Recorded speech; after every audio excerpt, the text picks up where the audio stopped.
right now. I want to welcome to the program the legislative liaison for the Virginia Shooting Sports Association, Mr. David Adams. David, good evening to you, sir. Hey, Cam.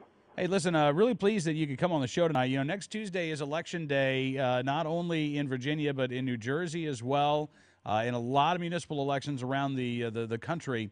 But in Virginia, I mean, this is we have off-year elections in this state, so this is a big election day for Virginia residents, right? Yes, absolutely. In fact, all 140 seats, the 100 seats in the House of Delegates and all 40 seats in the state Senate are up for election, and it's big for the state Senate because we really need to get a pro-gun majority back in the state Senate. And what's interesting is I saw the Washington Post today writing a story that the state Senate is expected to flip. It's expected to fall into the hands of Republicans, and maybe that accounts for some of why Mayor Bloomberg is now donating tens of thousands of dollars, well over $100,000, to anti-gun candidates in the state.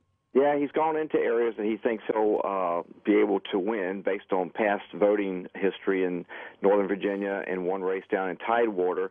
But, you know, we think that the drag of Washington is going to hit the Democrats in the state Senate. All those races are close between Jeff Frederick and Dick Black up in Northern Virginia, and those are two of the races that Bloomberg has gotten involved in. It's all going to be about turnout, and so gun owners need to do everything they can in this last few days to get out and make sure they vote above all else. Absolutely. I mean, leave Bloomberg out of this for a second. What would it mean, Dave, if Republicans were able to take the state Senate? Now, I know in Virginia you're going to find pro-gun Democrats in both the Assembly and in the state Senate, but the state Senate really has been the hang-up for a lot of pro-gun bills over the past few years. That's exactly right. And even though we've got a handful of pro-gun Democrats that are state senators that have been very good to us over the years, the leadership is decidedly anti-gun. You've got Dick Faslaw, who's majority leader. You've got Henry Marsh, who is chairman of Courts of Justice, which is where all the gun legislation goes. And that's why the legislation has been dying the last couple of years. We were fortunate to get the restaurant ban through 2 years ago. But they killed the repeal of one gun a month and some other pro-gun bills. Being able to flip the leadership and get some pro-gun chairmen in some key committees in the state Senate will mean the difference between repealing one gun a month or leaving it in place for another 4 years. So how do you feel about the prospects? I mean, if turnout is high, if gun owners get out there next Tuesday and cast their votes, you feel pretty good that flip could be made? I think we get at least a 50-50 chance, and we get our voters out. Our voters, I think, are more motivated. Our pro-gun voters are more motivated.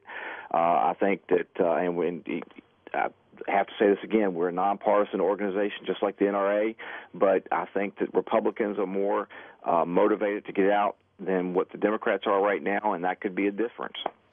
You know, it would be, I got to say, I mean, I'm really looking forward to this. I may even be doing some volunteer work this weekend for one of the candidates up in my neck of the woods. Because, you know what, frankly, if Mayor Bloomberg is going to be donating $150,000, well, I don't have six figures to donate, but I do have a little bit of time. I suppose I can rake the leaves on Monday afternoon and not do it over the weekend. But, you know, this is crunch time. I know that for a lot of residents, maybe we think about next year and the presidential election and the U.S. Senate seat currently held by Jim Webb. But this is, again, this is, as you said, every seat in the state legislature is up for grabs on Tuesday. If you don't show up, if you stay home, you know, turnout is typically lower, right, in the off-year elections, even for the state of Virginia like this? This correct. And, you know, this is our one chance in 4 years to make a difference in the state Senate. And that is where their holdup has been. So this is probably the most important state election we've had probably since 1999. So, you know, there's rallies going on Saturday up in Northern Virginia. Loudoun County has a victory rally at 8 o'clock. There's a 10 o'clock rally in Fairfax County at Interstate Van Lines. There's another one in Prince William County at the Prince William Republican headquarters at 11:45.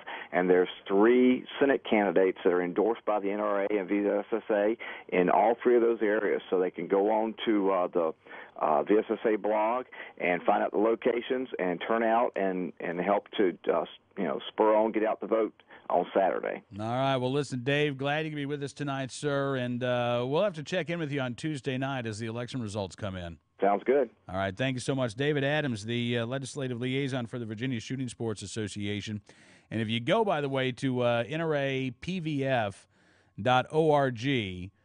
they've got the map up for upcoming elections. And there are elections not just in Virginia and New Jersey, but Pennsylvania, Kentucky, Indiana, Iowa, Missouri, Oklahoma, Texas, Arizona, Mississippi, and Georgia as well, where the NRA has made endorsement or grades in races. Now, as I said, if you don't even live in one of those states, you likely will still have municipal elections or county elections. So make sure you get to the polls next Tuesday. It's very important that you get out there and occupy your vote.